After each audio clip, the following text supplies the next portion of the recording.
महान स्वतंत्रता सेनानी और प्रखर राष्ट्रवादी चित्तरंजन दास ने स्वाधीनता आंदोलन में जिस तरह से राष्ट्रवादियों और देशभक्तों की सहायता की, उसकी मिसाल मिलनी मुश्किल है। गांधी जी के आह्वान पर शुरू हुए असहयोग आंदोलन के दौरान चित्तरंजन दास अपनी जमी जमाई वकालत छोड़कर आजादी के आंदोलन में कूद पड़े।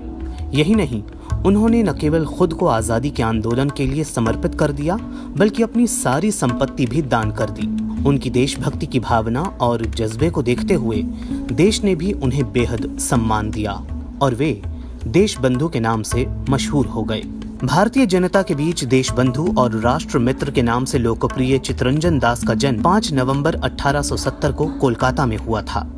उनके पिता भुवन मोहन दास कोलकाता उच्च न्यायालय के जाने माने वकीलों में से एक थे। चित्तरंजन दास ने 1890 में कोलकाता के प्रेसिडेंसी कॉलेज से बीए की परीक्षा पास की।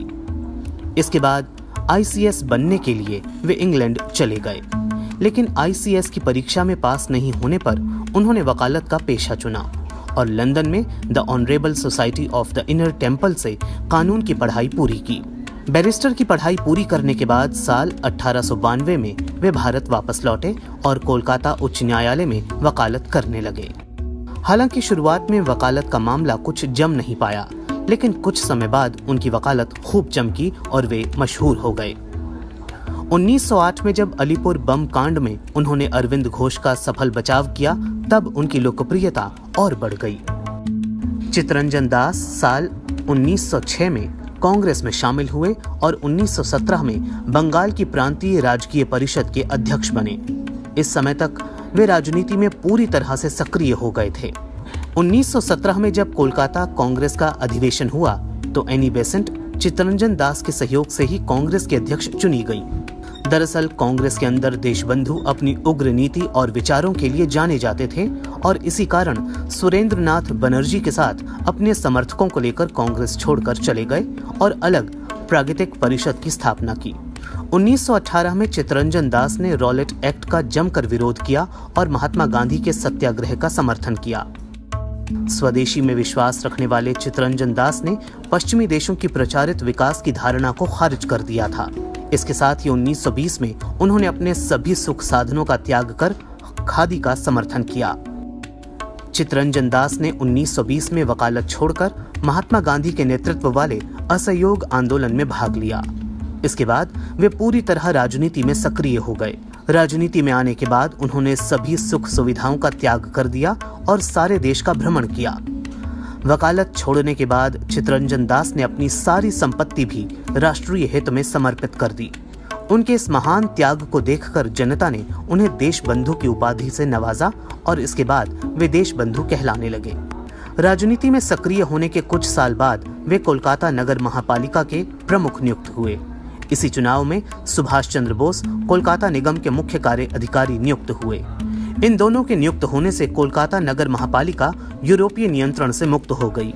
असहयोग आंदोलन के दौरान हजारों विद्यार्थियों ने स्कूल कॉलेज छोड़ दिया था। उनकी शिक्षा के लिए देशबंधु चित्तरंजन दास ने ढाका में राष्ट्रीय विद्यालय की स्थापना की। असहयोग आंदोलन के दौरान देशबंधु ने कांग्रेस के लिए भारी संख्या में स्वयं सेवकों का प्रबंध किया। उन्होंने कांग्रेस के खादी विक्रय कार्यक्रम को भी बढ़ाने में मदद की। इस दौरान ब्रिटिश सरकार ने असहयोग आंदोलन को अवैध करार दिया और चित्तरंजन दास को पत्नी समेत गिरफ्तार कर लिया। उन्हें 6 महीने की सजा दी गई।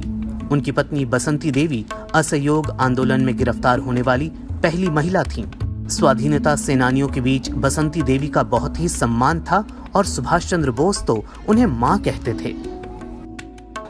चित्तरंजन बाबू की राजनीतिक कुशलता और दक्षता को देखते हुए 1921 में उन्हें कांग्रेस के अहमदाबाद अधिवेशन का अध्यक्ष चुना गया। उस वक्त वे जेल में थे, इसलिए उनके प्रतिनिधि के रूप में हकीम अजमल खान ने कार्यकारी अध्यक्ष का कार्यभार संभाला। चित्तरंजन दास के अध्यक्षीय भाषण को सरोजिनी नायडू ने पढ़ा।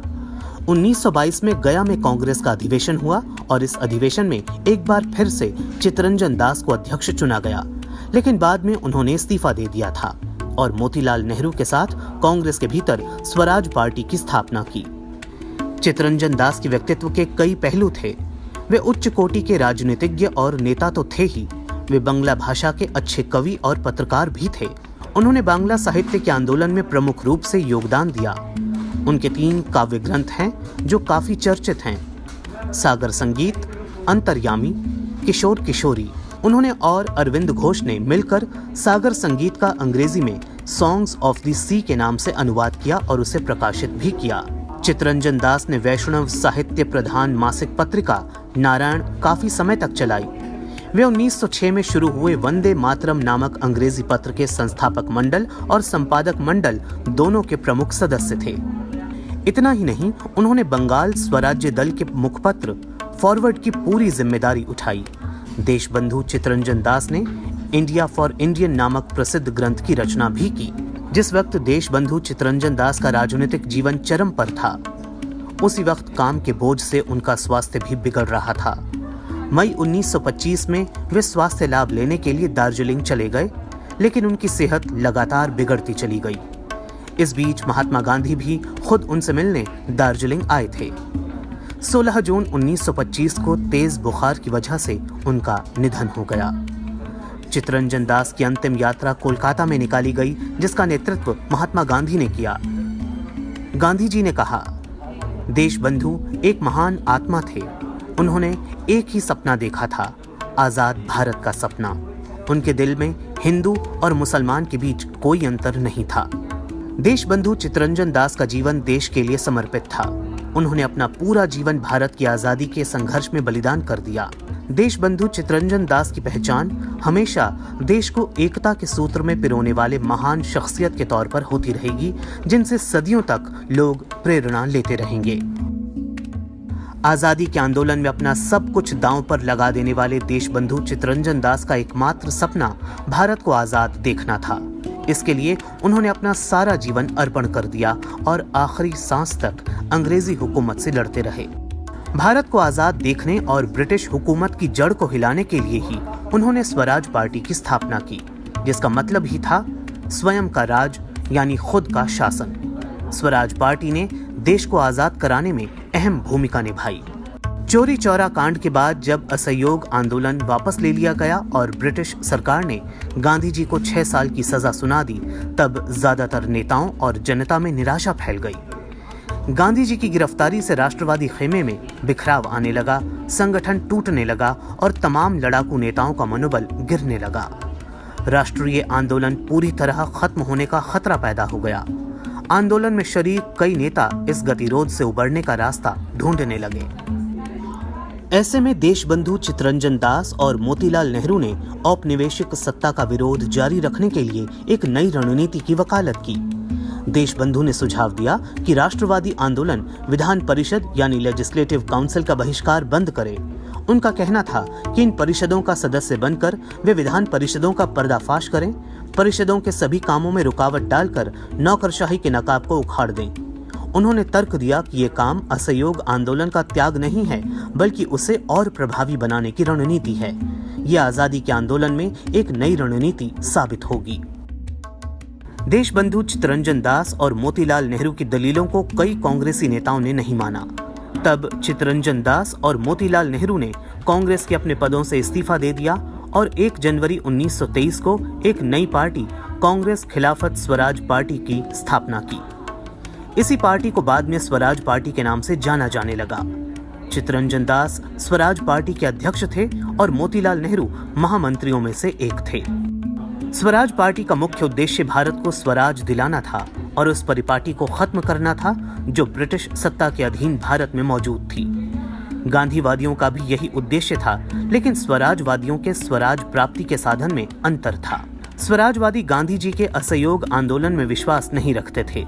उनका मानना था कि गांधी जी के असहयोग की नीति को अपनाया जाए, लेकिन उसे काउंसिल में प्रवेश कर पूरा किया जाए। चित्तरंजन दास के नेतृत्व में स्वराजवादियों का मानना था कि भारतीय निर्वाचित होकर विधान परिषदों में जाएं, सरकार की नीति का घोर विरोध करें। इससे सरकार के कामों में बाधा पैदा होगी और सरकार अपनी नीति में बदलाव करने के लिए विवश होगी। इस तरह स्वराजवादियों का लक्ष्य विधान परिषद में प्रवेश कर सरकार के कार्यों में अड़ंगा डालना और उसे अंदर से खत्म करना था।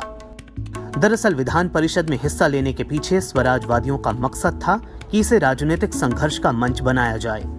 वे औपनिवेशिक सत्ता को उखाड़ फेंकने के लिए विधान परिषदों को बतौर हथियार इस्तेमाल करना चाहते थे।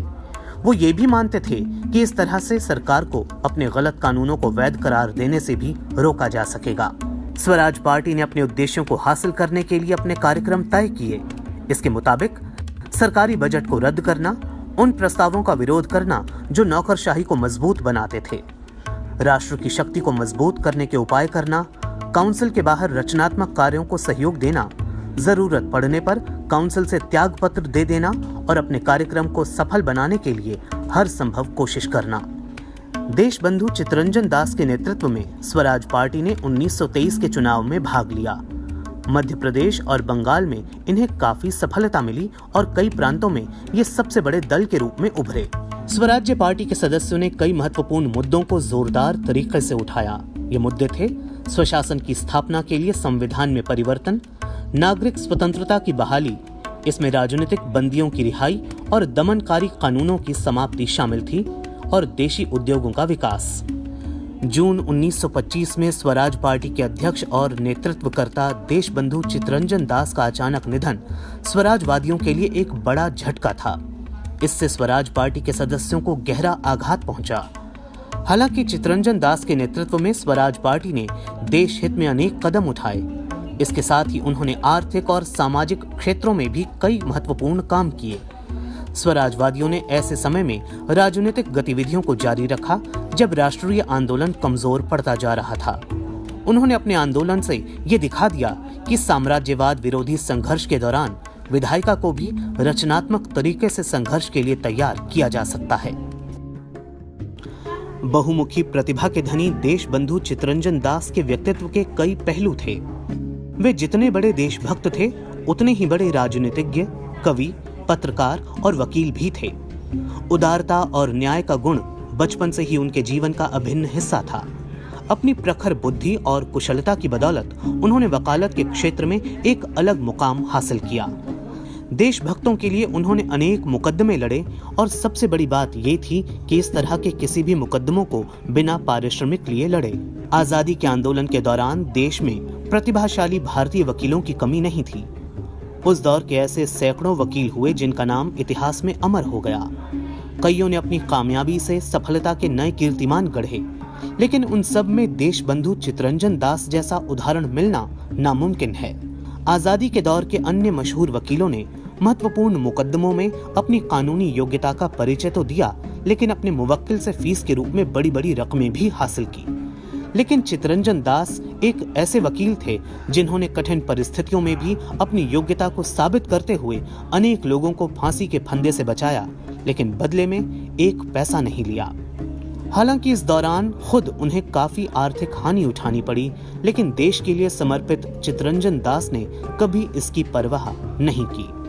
देशबंधु चित्तरंजन दास ने वकालत में अपनी कुशलता का परिचय वंदे मातरम के संपादक अरविंद घोष पर 1908 में अलीपुर षड्यंत्र कांड के दौरान चलाए गए राजद्रोह के मुकदमे में दिया। उन्होंने न केवल अरविंद घोष का बचाव किया, बल्कि सरकारी वकील के तमाम तर्क को नाकाफी साबित करते हुए अंग्रेज जज को बाध्य कर दिया अरविंद घोष को छोड़ने के लिए। अरविंद घोष को बचाने के लिए चित्तरंजन दास ने 10 महीने तक अथक मेहनत की। उन्होंने इस मुकदमे को लड़ने के लिए किसी भी प्रकार का कोई मेहताना नहीं लिया, बल्कि इसके लिए अपनी घोड़ा गाड़ी तक बेच दी और कर्ज भी लिए। इस मुकदमे के दौरान देशबंधु चित्तरंजन दास ने जिस दक्षता का परिचय दिया, उससे उनकी ख्याति देश भर में फैल गई और वे राष्ट्रीय वकील कहलाने लगे। अरविंद घोष ने अपनी रिहाई के बाद चित्तरंजन दास के प्रति आभार व्यक्त करते हुए कहा था कि अप्रत्याशित रूप से आगे आया वो मेरा मित्र। आप सब ने उसका नाम सुना है, जिसने अपनी सब चिंताओं को एक तरफ रख दिया, अपने सारे मुकदमे छोड़ दिए, महीनों आधी आधी रात तक बैठा परिश्रम करता रहा और मुझे बचाने के लिए जिसने अपना स्वास्थ्य नष्ट कर दिया। उसका नाम है चित्तरंजन दास। जब मैंने उसे देखा तो मैं संतुष्ट हो गया। चित्तरंजन दास ने बिना अपनी आर्थिक स्थिति की परवाह किए अनेक देशभक्तों को जेल जाने और सजा पाने से बचाया।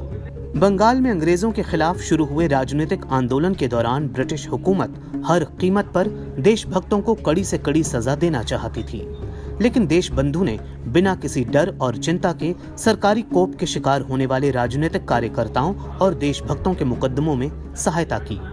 उन्होंने संध्या के संपादक ब्रह्म बांधव उपाध्याय और न्यू इंडिया के संपादक बिपिन चंद्र पाल दोनों को राजद्रोह के अभियोग में जोरदार पैरवी करके जेल जाने से बचाया।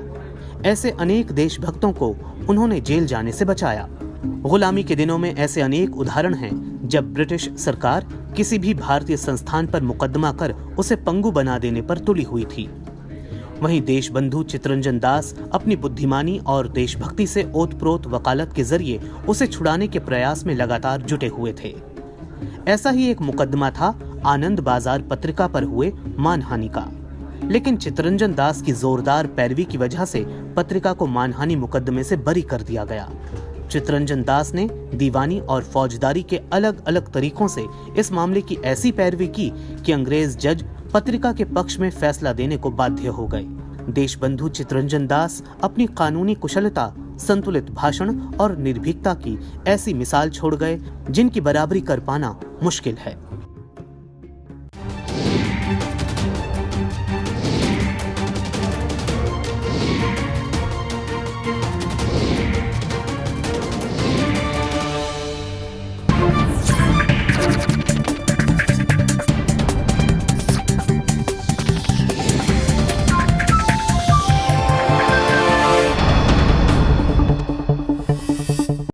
दोस्तों, अगर अभी तक आपने हमारे चैनल को सब्सक्राइब नहीं किया है तो यहाँ क्लिक करके हमारे चैनल को सब्सक्राइब कर लें। साथ ही इस नोटिफिकेशन बेल पर भी जरूर क्लिक करें जिससे कि आप हमारे आने वाले सारे वीडियोस की नोटिफिकेशन अपने मोबाइल पर पा सकें।